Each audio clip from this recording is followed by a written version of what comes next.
Ba? Yung mga balita lang balita lang sa mga tabloids ay pinapaniwalaan natin. And most of them ay is either fake or totoo. Pero andun yung paniniwala po natin. At ito po tabloid na ito ay ginawa lang naman ng tao. Di ba?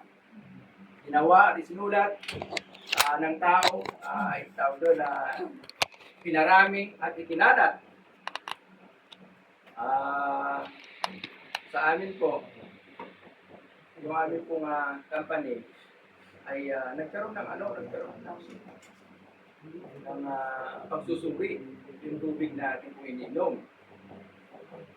Meron kasi isang company na natadali doon at nakuhanan ng bakterya. At ito po yung napakalaking kumpanya dito sa Macau. Chinese company.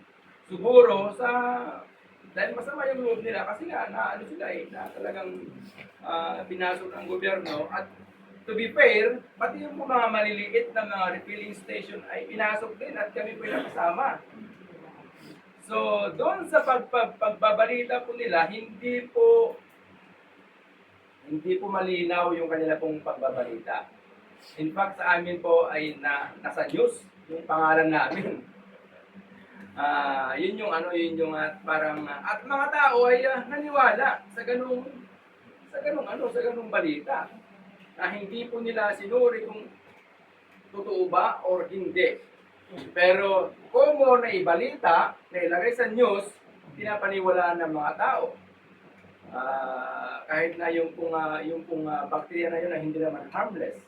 Kasi kung harmless yung bacteria, ay siguro for almost 8 years or 10 years na kami po nag-ooperate, wala pa naman kami nabalitaan na hospital yung mga customers. Pero andun yung paniniwala ng mga tao at natatakot kami noon nung first day na TBM, although yung pong pagkasabi ay Portuguese. At kapag hindi ka aware doon sa balita, kasi nga di ka naman nakapokus doon sa ibabalita, parang wala lang, pahatyaw lang. Pero pag kami, kasi nga napanood namin, talagay doon yung refilling station.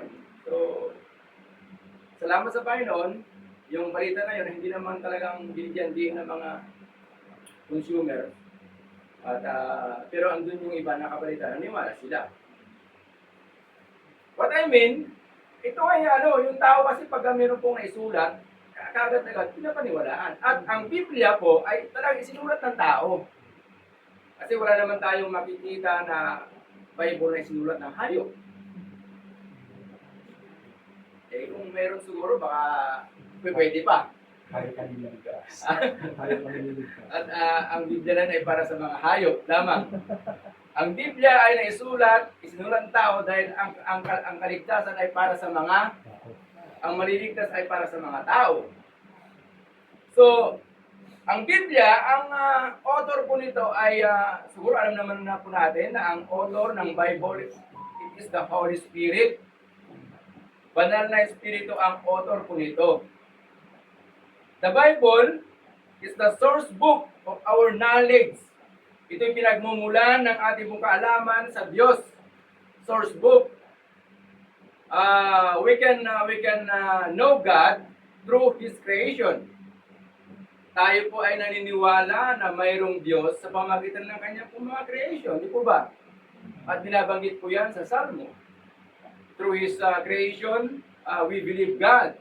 At ang Biblia po ay nagkakaroon po tayo ng kaalaman patungkol po sa Diyos sa pamamagitan ng Biblia.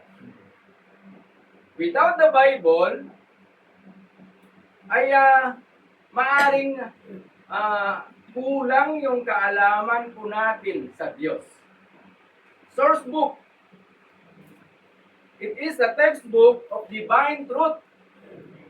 Okay? Divine truth, katotohanan. Dito po natin makikita yung katotohanan. Okay? Patungkol po sa Panginoon. At salamat sa Diyos dahil naabot po tayo sa pamamagitan ng salita ng Panginoon. Nagkaroon po tayo ng kaalaman In fact, yung sobrang kaalaman ng mga tao, nagkakaroon na ng debate, pinagdidebatihan. Okay?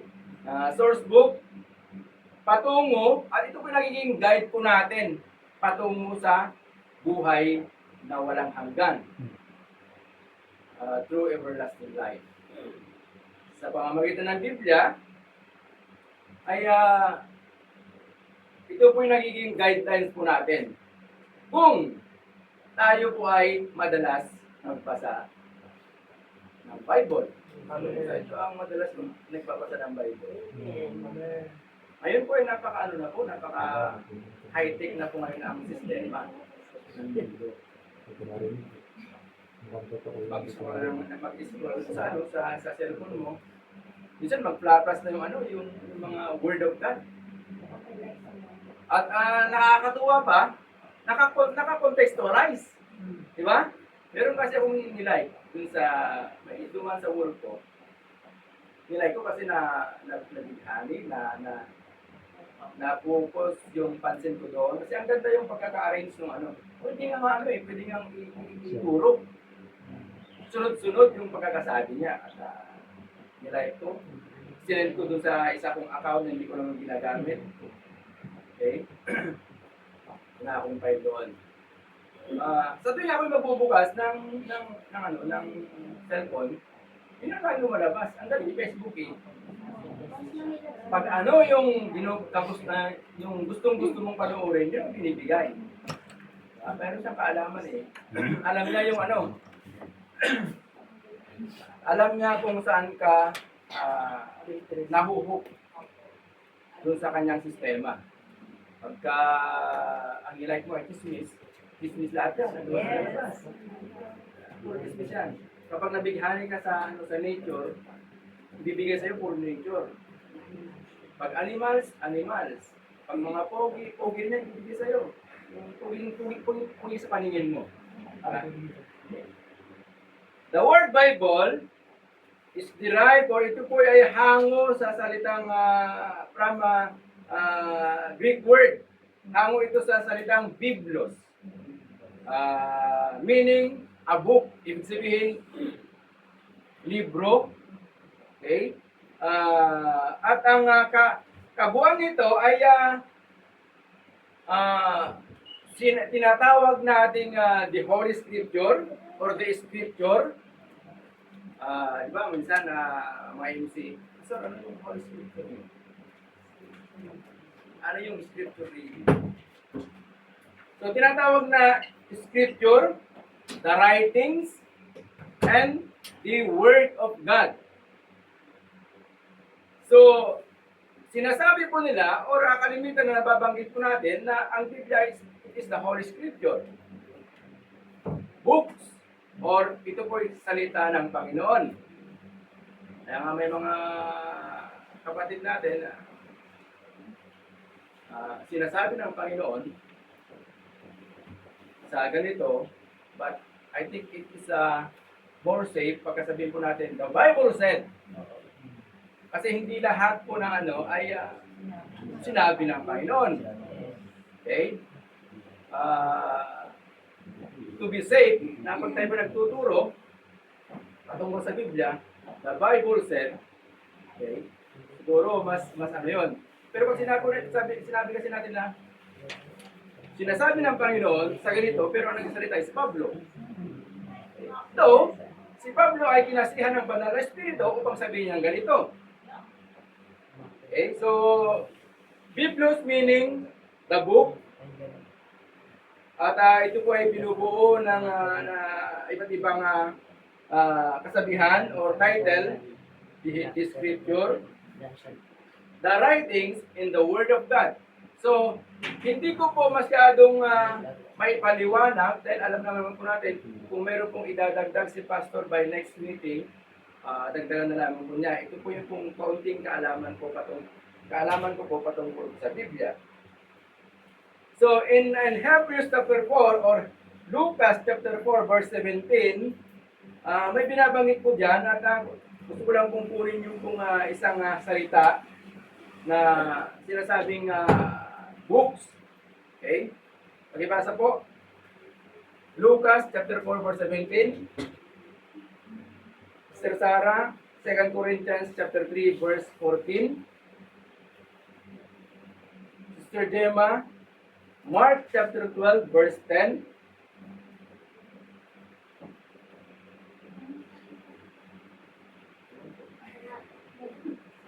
Second Corinthians 3:14. Ibinigay sa kanya ang aklat ni Propeta Isaiah, binuksan niya iyon at inasa ang talatang nagsasabi nito. Okay, yung first page, ano sabi ko dyan sa first page? Binuksan ang Binigay ibinigay ang aklat, ng kasulatan. book, libro. Okay? And 2 Corinthians chapter 3 verse 14. Sinasabi ko dito, ang totoo, hindi naintindihan ng mga Israelita ang kahulugan nito noon dahil may nakatakip sa kanilang isipan. At kahit ngayon, may nakatakip pa rin sa kanilang isipan habang binabasa nila ang dating kasunduan. At maaalis lamang ito Dating kasunduan. maaalis dito- lamang ito okay. kapag isang tayo ng Christ. Okay. Dito sa MBB, sabi po ito, habang binabasa nila ang lumang tipan. It is a book. It is a word. Isinulat. Doon po sa ano? Sa Mark 12:10. Hindi nyo ba nabasa ang talatang ito sa kasulatan? Ang batong sinanggihan ng mga tagapagtayo ng bahay ang siyang naging batong Okay. pundasyon. Okay. First page. Sabi niyo doon, hindi ba ninyo nabasa ang sinasabi ng kasulatan? Kasulatan. Ano ba ang binabanggit po dito na kasulatan? The scripture. Kasulatan means, ito po sinabi, sinulat, at dapat nating alamin kung ano ang nakasulat. Okay?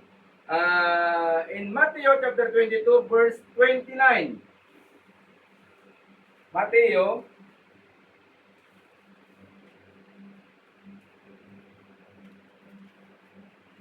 sabi po dito, sumagot si Jesus, maling-mali kayo. Palibhasa hindi ninyo naunawaan ang mga kasulatan. Holy Scripture or the Scripture. And Hebrew chapter 4 verse 12, Brother Rodel, ano po ang sinasabi po doon?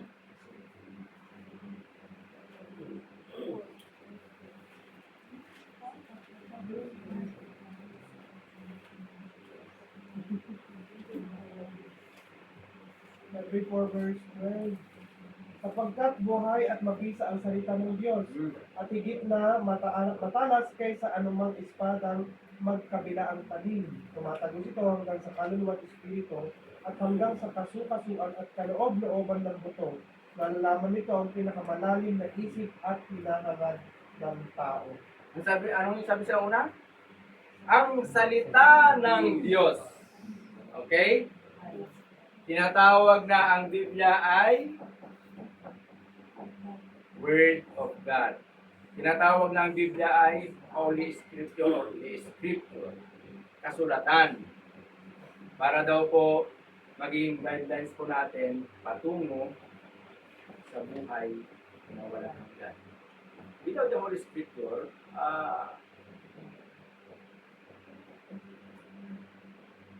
limitado yung halaman po natin.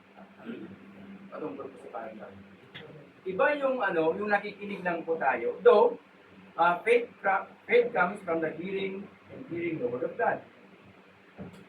Pero mas lalalim yung ating pagkaunawa, pagkakaalam sa Panginoon kung meron tayong guidelines na binabasa. Amen. Hindi mo mananamnam or hindi mo ma-appreciate yung isang libro, pinapakinggan mo lamang.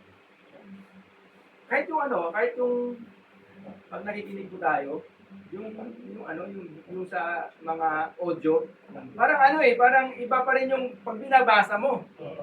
Iba pa rin yung, ito, hindi ko sinasabing mali yun, na pamamaraan, kasi pagka busy ka, pwede naman yun. Pero mas mainam kasi pagka yung binabasa mo, ninanamnam mo yung salita ng Panginoon. And every word, nabibigyan mo ito ng kahulugan. Unlike pagka audio lang, mabilis yung pagkakasabi. Hindi naman pwedeng i-set up mo yung yung settings mo sa cellphone mo at pag-aral mo yung pagkakasabi. Sinasabi. Hindi pwede yung yung audio natin. Kung ano yung tempo niya, ganun yung pagkakarinig ko natin. Kaya, ang salita ng Panginoon ay totoo. Okay? It is the Word of God. It is the Scripture. Libro. Okay? The Bible is a library of 66 books. Ilan po yung Old Testament? Ha? O yun, ginawa. 37? Magandang yan magandang palaro mamaya yan 39:20. Ha? Hindi ka sure. 39:20. 7 66 lahat. Kaya nga. Kaya nga. 39:27. Oh. 39. Parang muna ka eh.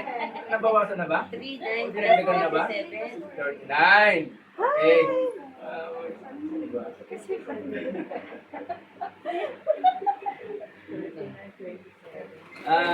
Isang book na divided into two main section. Ano po yon? The Old Testament and the New Testament. The Old Testament containing 39 books. Okay? And yung pong isa ay 27 na ba? Kahapon 26 lang. 27. Okay? So, ang kakaibang pagkasulat po nito ay the Bible is one of the best proof of its divine inspiration. Okay? For so many different men to write a book without contradiction. How many person? How many people? Ilang mga tao ang sumulat sa Biblia, iba't ibang panahon, pero hindi nakakaroon ng contradiction. Ibig sabihin, yung isinulat ni Moises, isinulat ni ganito, hindi po niya kinukontra yung isinulat ni Luke. And that is amazing, di po ba? Yung bang hindi nakakaroon ng kontrahan, nakakaroon lamang po ng contradiction yung salita ng Panginoon dahil tayo po yung ating pong kanya-kanyang interpretation. Nagkakaroon po tayo ng debate dun sa bagay na yun kasi iba yung pananaw mo, iba yung pananaw niya. But sa totoo lamang po, hindi po naging nagkontra ang salita ng Panginoon. And that is miraculously happened. Isang bagay po na nakaka-amaze. Hindi naman po sila nag-usap-usap, wala pang pong telepono po noon. Wala pa pong internet na pwede nga kausap ko si Luke, si Mark, ano yung sulat mo yan at susundan ko. Walang ganon. Amen. Okay? Iba't ibang panahon yung pagkakasulat. At nakakatuwa kasi nga, pag binabasa po natin, sunod-sunod. Ibig sabihin, ay wala pong naging nangyaring contradiction sa kanila pong pagkakasulat. At ito po ay isang pong nakaka-amaze. And ang isang kahanga-hanga po dito ay the miracle can only be explained by the master author. Sino po siya? The Holy Spirit. Kapag nagbabasa po tayo, di ba, the Holy Spirit interpret itself sa kanya pong salita, sa Biblia.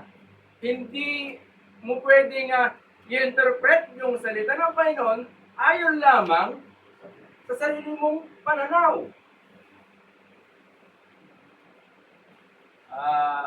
almost 6 years, 5 years na meron akong nakasama sa gawain. At tuwing giving, ginagamit yung verse na yun. Dumating yung panahon na hindi raw daw po pala ano ba yun? Hindi raw daw po pala pwedeng gamitin yun sa pagbibigay. Meron kasing sinasabing exilic pakasulat, pre-exilic and post-exilic ang Biblia. Okay? So hindi mo pwedeng sabihin na ito ay sabi niya, hindi naman yung tinutukoy dyan ay giving. Hindi yan yung context niya. Nagtaka ako dahil ang tagal na magkasama. Tapos nung may tumayo dito, hindi dito may tumayo, kinuntra niya. Nung siya na po ay tumayo, sinabi niya na huwag mong gamitin kasi hindi yan sinasabi doon. Meron kasing broad. Ang Biblia ay hindi lamang po pinapatunguhan o pinapatungkulan sa isang bagay. Malawak po ang ibig sabihin po ang isang salita ng Panginoon. Ako po'y nagagalak si Pastor Paul pag nagturo sa isang verse na kanyang binanggit, halos isang libro na yung kanyang sasabihin. Grabe yung broad nung salita na yun. At hindi ka lang pwedeng dito ka mag-stick. May mga nagtuturo kasi na cherry picker. At they are always kanila pong dinedirekta dun sa kasalukuyang pangyayari na hindi naman po pala pwede doon. Let's example. In Matthew chapter 18, yun yung sabi niya, if there are two or three gathering in my name, I will be in the midst of them. Sa totoo lang, ang context nun ay pagre-resolve na isang problema na dapat hindi natin pwedeng gamitin dun sa gawain, sa prayer meeting. Dahil binabalik niya doon ay apat lang po tayo. Kasi sinasabi ng Biblia na kung merong 2 o 3 nagkatipon sa kanyang pangalan, ang kanyang pong presensya nasa kalagitnaan. But the context nun ay meron kasi silang i-resolve na problema. Okay? So, hindi yung context nun. Pero, nagagamit natin, okay naman.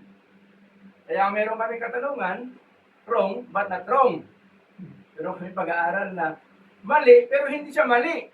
Why? Because you are only giving praise to the Lord. Gusto mong papurihan ng Panginoon. Kaya nagagamit mo yon, walang ibang halo sa puso mo kundi bigyan mo ng karangalan ng Diyos. So, maraming kaya nga ang hirap yung out of context, yung mga ganong nakakatakot. Kapag mayroong mga marurunong na yung mahilig mamuna, nakakatakot talaga. Kaya nga, bilang isang tagapagturo, minsan natatakot ka eh. Lalo pag mga listeners mo, yung mga pastor, hindi ka na makapagsalita. Amen. Ang hirap. First time kong tumayo sa isang gawain, yung big conference, isang gathering, isang celebration. Ang mga listeners ko ay mga district officials, mga sectional officials. Natakot ako. At alam ko ninyo, nung nagturo na ako, sabi ko, Lord, para sa inyo to. Hindi para sa akin, para itaas ako. Alam niyo, nagtuturo ako para wala akong nakikita. Hindi ko nakita yung mga official sa harapan ko. Tapos nagturo ako para sa Panginoon. Word of God. Okay? Isa pong bagay na wala pong contradiction. Isang book na walang contradiction. Unlike yung part 1, part 2 ng mga nagkakaroon ng contradiction eh. Kasi hindi po nila hindi po nila gustong makuha yung una, then meron part 2, magkakaiba, iba't iba.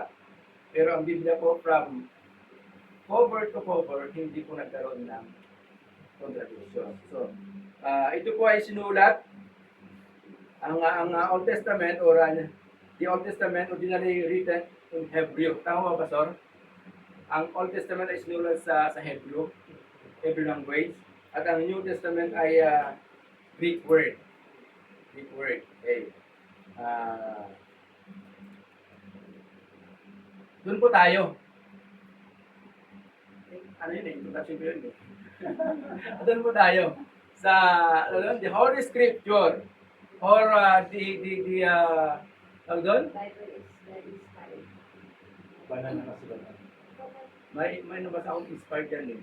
The Bible is The Bible is The Bible is God inspired. Or ano ba yung inspired or inspiration? Okay? Binigyan po ito ng kaalaman according to according to Robert Lee, the author of Doctrinal Outlines. By inspiration, sabi niya, we mean the supernatural control by God over the production of Old and New Testament. Sabi niya, sinasabi po namin na ito po ay, ang ibig sabihin ay supernatural, controlled by God. Okay? At wala pong ibang may control nito kundi ang Panginoon lamang. At ang naging bunga po nito, yung pong Old and New Testament. So, another na sinabi doon sa Google, inspired, ito po ay hininga or kinasihan. When we say kinasihan, ano ba yung iba pang term ng kinasihan? Sinamahan. Okay? Sinamahan ng Diyos. Ang sinang-ayunan, sinamahan, God breathed. Ibig sabihin, hininga ng Panginoon. Sabi niya, doon sa Old Testament, sa creation, and God, sabi doon, gumawa siya ng nag-form siya ng tao, at ang kanya pong hininga sabi doon,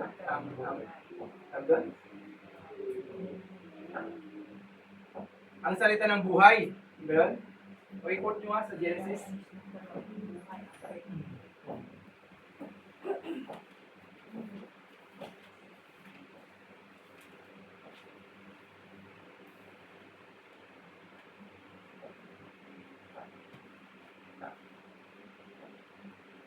So that is breathed in. So sa creation, ganoon ang ginawa ng Panginoon. Hiningaan niya yung pong yung ginawa niya. So kung matinawa ginamili niya. Kaya kakaiba yung ating pong creation eh. Ginawakan niya ang Panginoon. Ginawakan niya tayo. Talagang ginawa niya.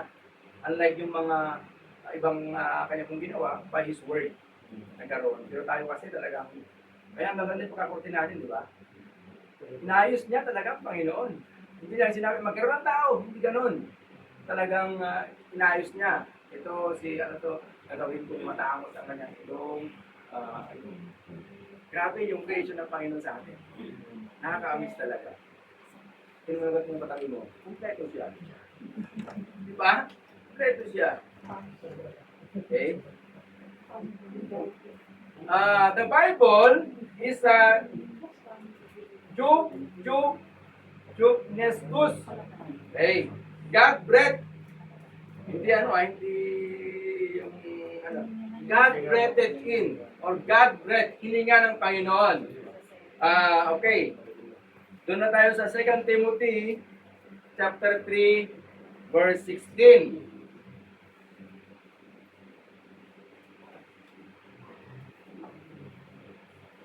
Basa po.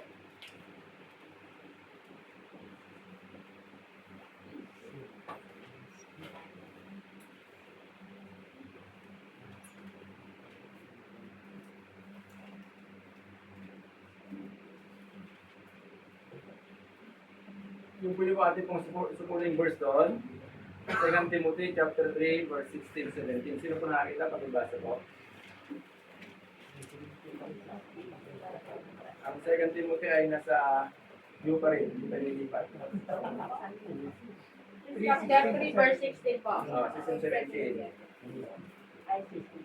Ang sabi dito sa Hebrew ay 2 Timothy chapter 3, verse 16 to 17. Lahat ng kasulatan ay sinulat sa pamamagitan ng kapangyarihan ng Diyos. At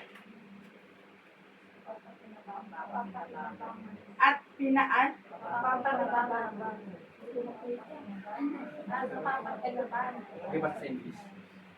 Ay, ito po.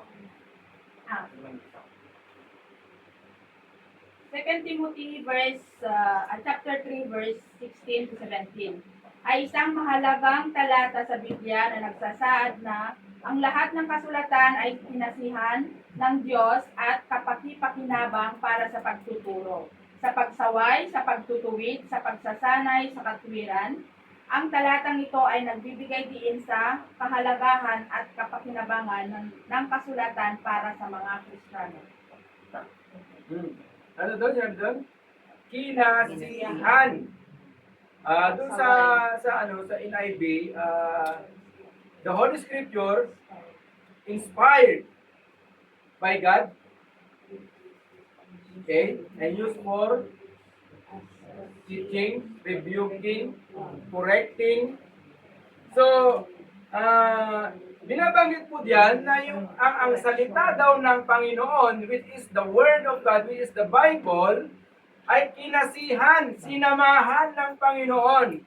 Kaya yung pong ating pong pananaw na ang Biblia ay sinulat lamang ng tao without the knowledge of God ay mali. Hindi lamang basta-basta isinulat ng tao. Sabi doon, kinasihan.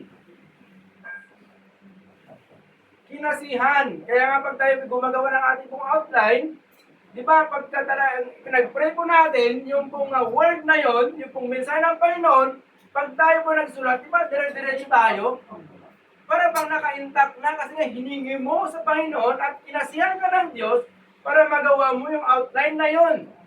Without the Holy Spirit, medyo mahirapan tayong gumawa. Kaya yung kung mga tao nagsulat, could you imagine, for 150 chapter, isusulat ng isang walang kaalaman o hindi siya samahan siya ng Panginoon? Hindi po basta-basta. Ang makagandaan niyan, hindi nagkakaroon ng kontradiksyon. Kaya doon, sa ating pong God's inspired, kinasihan ng Diyos. Kaya ang salita ng Panginoon ay powerful kasi kinasihan siya, kinasihan niya. At ang Word of God, nakapagpababago ito ng buhay ng tao, di po ba? Kasi andun yung kapangyarihan ng Panginoon. Amen. Amen. Do you agree? Amen. Na ang salita ng Diyos ay hindi lamang po basta-basta isinulat ng tao, Amen. na wala yung kanya pong pagsama.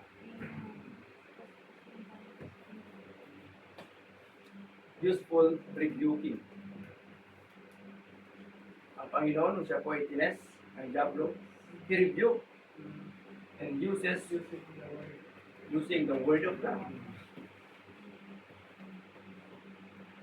Kapag sinasabihan ka ng hindi mo sawayin, sa pamagitan ng salita ng Panginoon. Because the word of God is very powerful. Biblia. Sabi po kaya sabi ni William Evans, for it is God speaking through men. Salita niya sa mga tao, sa pamagitan ng mga tao, ikinakalat yung kanya pong mga salita, which is the Bible.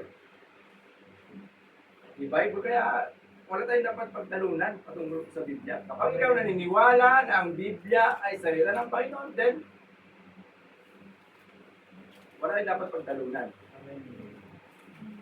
Sabi mo nga, nagkakaroon na ng pagtatalo dahil iba't iba yung kanila kung iba't iba yung pamamaraan.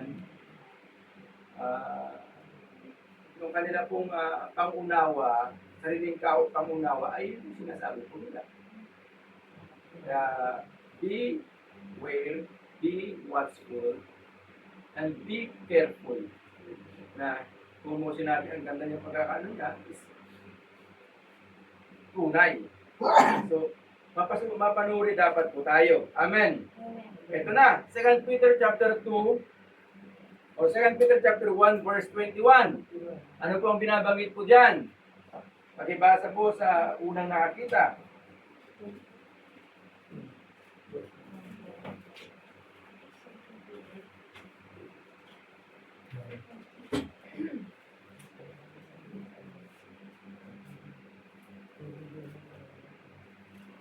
21. Siguro, mas umpisa na po na sa 20. Sa English version po, above all, you must realize that no prophecy in Scripture ever come from prophets' own understanding or from human initiative.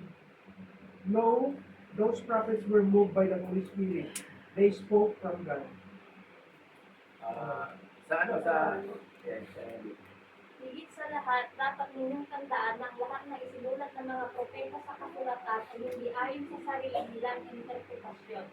Sapagkat hindi galing sa sarili nilang kalooban ang mga ipinangaral nila kundi sa banal na espiritu na nagudyok sa kanila upang sabihin ang salita ng Diyos. Maliwanag po to. Maliwanag pa sa full moon. Di ba? Sabi ko dito, higit sa lahat, unawain ninyong walang makapagbibigay ng sariling pagpapakahulugan sa alinmang propesya sa kasulatan. Sapagkat ang pahayag ng mga propeta ay hindi nagmula sa kalooban lamang ng tao. Hindi nagmula sa kalooban ng tao. Hindi isinulat ni Pablo dahil ito yung gusto niya. Hindi sinulat ni John dahil ito yung gusto niya. Sabihin sa mga tao. Kung yun ang masusunod, puro galit ang may mababanggit na Apostol Pablo. Kasi nga, di ba, pinahirapan siya, ikinulong siya, at kung yung sarili niyang kagustuhan ang isusulat niya, puro mga pasakit. Di ba? Pero hindi. Pagmamahal pa rin. Kasi yun yung kukudyok ng banal na espiritu. Inasihan.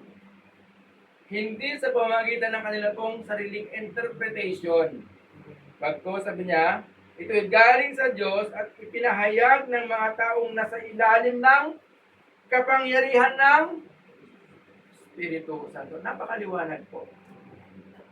Napakaliwanag po. Yung binabanggit po dyan.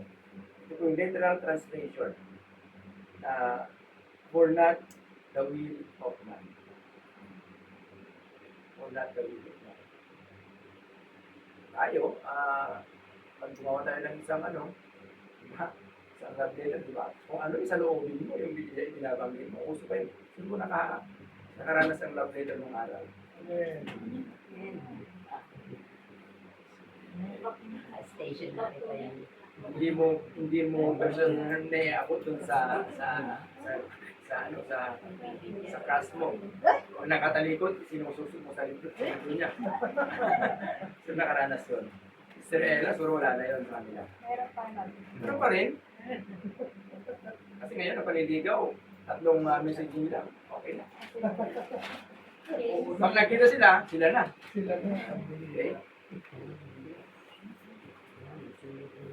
The Holy Spirit was miraculously present, preserving accuracy in writing.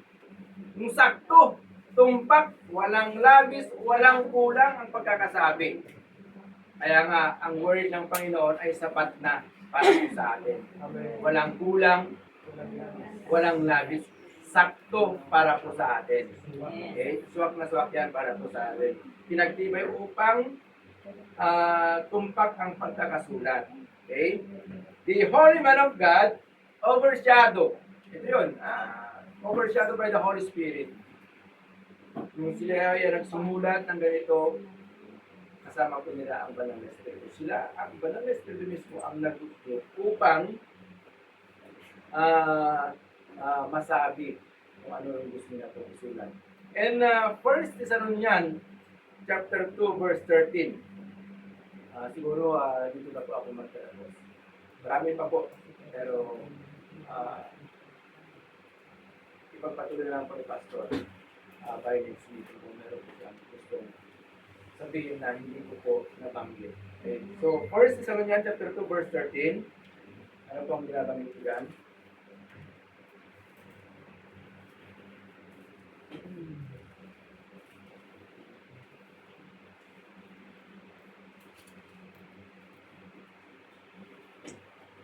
Verse 13. So, NLT. Therefore, we never stop thanking God that when you received this message from us, you didn't think of our words, our mere human ideas. You accepted that we said as the very word of God, which of course it is, and the word continues to work in you who believe. Tagalog po? Sa Esther Rosalina. 2:30. Ng first Salina.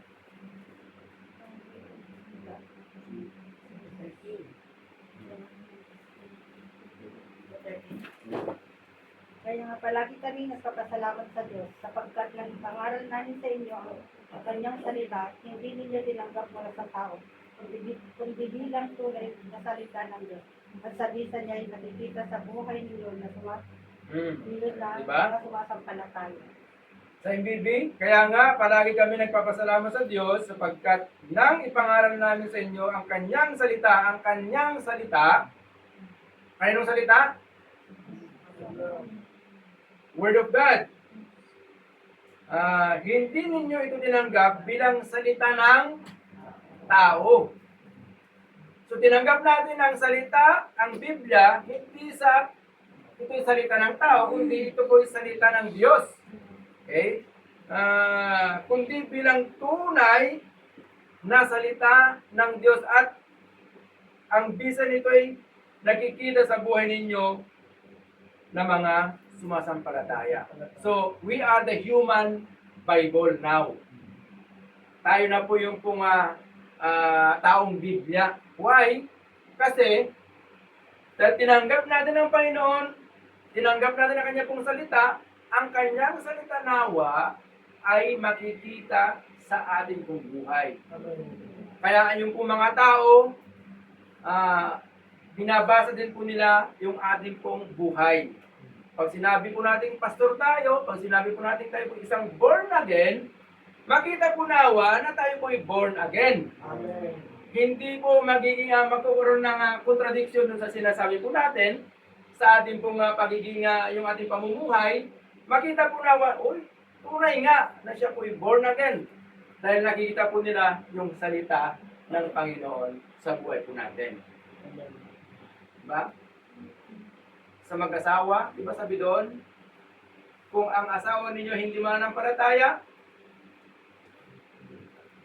magpakumbaba rin po tayo, pa rin tayo. Especially sabi doon sa mga kalalakihan na hindi pa mananampalataya, magpasabog po tayo at gawin po natin kung ano yung narapat. At sa pamamagitan na yun, sabi nila, makikita po nila na tayo nga ay pinili at tinawag ng Diyos. At doon sila maniniwala, ang asawa ko pala talagang born again na. So, the Word of God, makita po nawa sa buhay po natin. So, tinanggap natin ang salita ng Diyos, ang Biblia, dahil hindi sa salita ng tao, ito'y salita ng Diyos. Nagbibigay sa atin ng pagbabago ng ating buhay. Amen. So, marami pa po akong gustong sabihin dahil sa aking pag-aaral, ang word ng Panginoon ay kinumpara sa mga ganito. Marami doon, lamp, a hammer, a sword, fire. Kinumpara ang salita ng Diyos sa mga ito na aking pinahanda pero wala tayong oras at alam ko po na wala dapat pagtalunan patungkol sa Amen. kung meron po kayong katanungan sa ngayon, we can work out for our next meeting. At we will try to answer that mga question. Yung puro-puro po natin, kung meron po mga puro-puro, hindi convincing na ang Biblia ay salita ng Panginoon, then sabihin po natin yan by next meeting at ating pong pagtatalungan ay ating pong pag-aaralan. Amen? Salamat po sa Panginoon at by next meeting, tuloy po yung pastor to at kung ano po yung hindi po nabanggit, pwede niya po sabihin po sa atin. Di ba po tayo tapos doon? Malawak po yan ang pag-aaral tungkol po sa Holy Scripture. It takes isang SEM ang pag-aaral po yan. So, hindi po basta-basta ano yan. Meron pa po mga second year yan. So marami, maluwag. Malawak po ang pag-aaral ko patungkol po sa Holy Spirit. Salamat po sa Panginoon sa umaga ito. Ang lahat ng magandang umaga po. Tayo po manalangin. Patuloy po Diyos na kami po nagpapasalamat po sa inyo sa umaga nito. Salamat po Diyos sa kaalaman na aming po na pag-alaman, pag-aralan patungkol po sa inyo pong mga salita. It's the Bible, the Word, the House Scripture. Salamat po Panginoon. Dalangin po po o Diyos na ito po'y patuloy na tuloy mo sa aming mga puso at magamit po namin upang mas lalalim pa po o Diyos yung ating pong pagkakaunawa po sa inyo, pagkakaalam po namin po sa inyo. At salamat po Panginoon sapagkat sa pamamagitan ng inyong mga salita, ito po yung nagagay po sa amin upang kami po'y patuloy na lumakat sa inyong pong kalooban at kabanalan. Salamat po Diyos, pagpalain po ninyo ang bawat isa, pulugin po kayo, at ilahin po kayo sa pangalan ng Jesus. Amen.